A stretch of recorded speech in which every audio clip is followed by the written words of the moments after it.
संबळाचा तो कडकडाट, तुंतुण्याची ती एकतारी साथ आणि हातातील पेटती दिवटी घेऊन जेव्हा गोंधळी उभा राहतो, तेव्हा उभ्या महाराष्ट्राचं रगत सळसळू लागतं.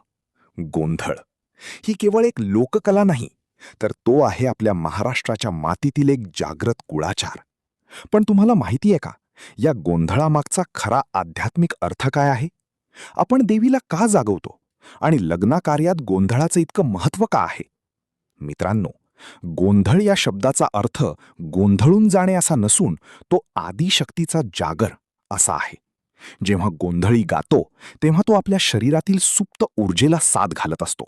संबळाचे दोन भाग म्हणजे शिव आणि शक्ती, ज्यांच्या तालावर हे ब्रह्मांड चालतं. हातातील पेटती दिवटी म्हणजे अज्ञानाचा अंधार चिरून जाणारा ज्ञानाचा प्रकाश. आणि ती परडी, ती केवळ पूजेचं ताट नाही, तर ते प्रतीक आहे या अथांग विश्वाचं, जे आपण देवीच्या चरणी अर्पण करतो. बऱ्याच जणांना वाटतं की गोंधळ फक्त देवीचाच असतो, पण हे अर्धसत्य आहे.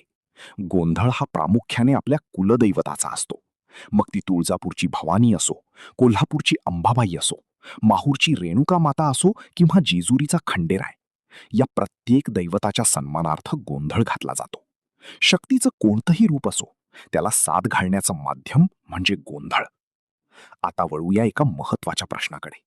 लग्नात हळदीच्या रात्रीच गोंधळ का घातला जातो? लग्नामुळे दोन जीव आणि दोन कुळं एकत्र येतात. संसाराची ही नवी वाटचाल सुरू करण्यापूर्वी आपल्या कुलदैवताला आमंत्रण देण्याची ही एक पद्धत आहे. आई, आमच्या घरी मंगल कार्य आहे, तू ये आणि या जोडप्याला आशीर्वाद दे. हा त्या मागचा शुद्ध हेतू. हळदीच्या रात्री जेव्हा सगळीकडे आनंदाचं वातावरण असतं, तेव्हा कोणतीही दुष्ट लागू नये आणि घरातील पितरांना शांती मिळावी, यासाठी हा जागर केला जातो.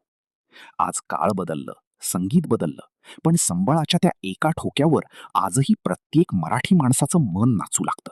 कारण हा गोंधळ आपल्या संस्कृतीचा आणि अस्मितेचा कणा आहे. हा वारसा जपणं हीच आपली खरी भक्ती आहे. जर तुम्हालाही तुमच्या परंपरेचा अभिमान वाटत असेल, तर एकदा जोरात म्हणा, उदे ग अंबे, उदे.